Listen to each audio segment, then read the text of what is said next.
of the hardest things as an atheist is that all of these values, why am I important? Why should people care about me? A lot of those things come from your own performance. As the daughter of two atheists, Jordan Monge felt she had a lot to prove. You have to understand, my family is very competitive. There's always been a high priority on being the best.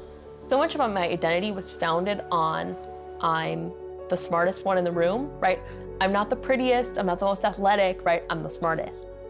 At 11 years old, Jordan decided there was no God and began openly challenging her Christian classmates.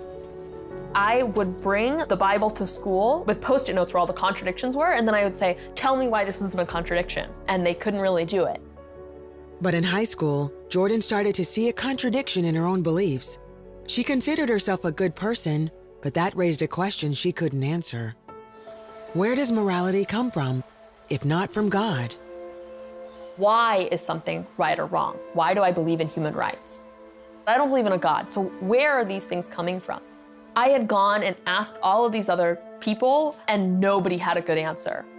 I had this kind of epiphany where I said, I'm gonna wait until college to explore those questions so that I can get into a good school. And that worked out pretty well, because I got into Harvard. There, she quickly discovered she was no longer at the top of the class. Now being surrounded by people with whom I'm no longer the smartest person in the room 95% of the time, it destroys that sense of identity and of worth, and it makes you wonder, who really am I and what makes me valuable? As Jordan began to question her worth, she became friends with Joseph Porter, a Christian conservative who gave her even more questions to think about.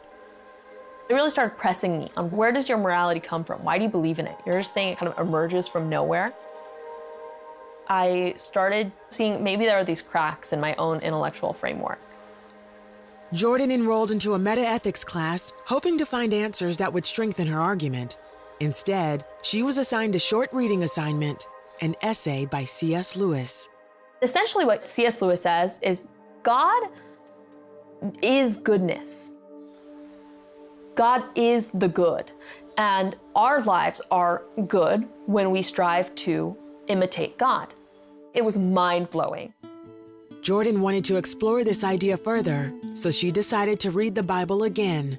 This time she would try to understand it, not critique it. And when she read Jesus' Sermon on the Mount, she was struck by what he said about what it means to be good. As an atheist, I was living life better, according to a Christian ethic, than a lot of Christians were. Like, I wasn't sleeping around, I wasn't doing drugs, I wasn't drinking, I was a good student. And so it's very easy for me to think of myself as a good person. And it was only when I went back to the words of Jesus and I saw, no, you're an angry person. You may not be sleeping around, but you experience lust. You are very arrogant. You think too highly of yourself. Seeing those things made me realize that I wasn't really a good person. Maybe there's some truth here that I haven't figured out yet. Maybe I don't know the best way to run my life.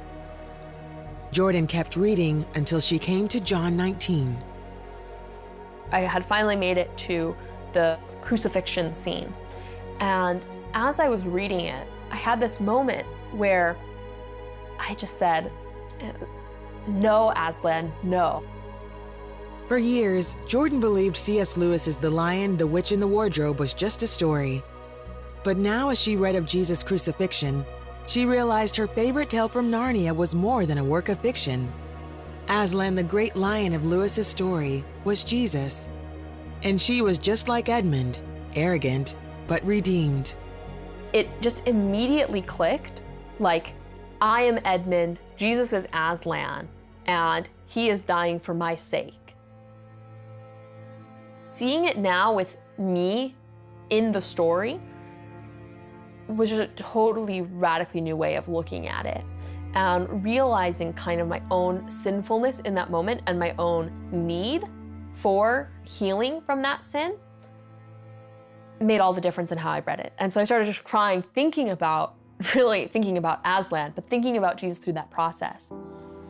Realizing in that moment that you're Edmund is to realize I'm powerless. I need help. I recognized my own incurable need for forgiveness that could only come from Jesus Christ. Still, that wasn't enough to break Jordan's deeply rooted need for intellectual evidence of God. So she pored over every scientific argument, analyzed every prominent religion, and all the evidence pointed her back to Jesus Christ. One of the things that helped me the most to eliminate my pride was having to admit that I had been wrong all of those years as an atheist. Ultimately, it came down to a profound yet simple truth. As I thought about what love really was, I could see how Jesus' death on the cross was the perfect embodiment of that.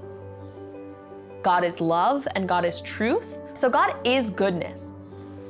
It was at that point when I realized, if I want to try this Christianity business, I can't do it half-heartedly. I have to be fully committed. On April 12, 2009, Jordan gave her life to Jesus. Since then, she has grown even stronger in her faith. She graduated from Harvard in 2012, recently married, and is currently pursuing a doctoral degree at Fuller Theological Seminary. But she says none of that determines her value. What is man that God is mindful of him? What am I that I have value? So long, my value had come from the things that I had done. So moving to a framework where instead, the reason I knew I was valuable was because Christ had died for me, that he loved me regardless of what I would ever do. It's immensely freeing.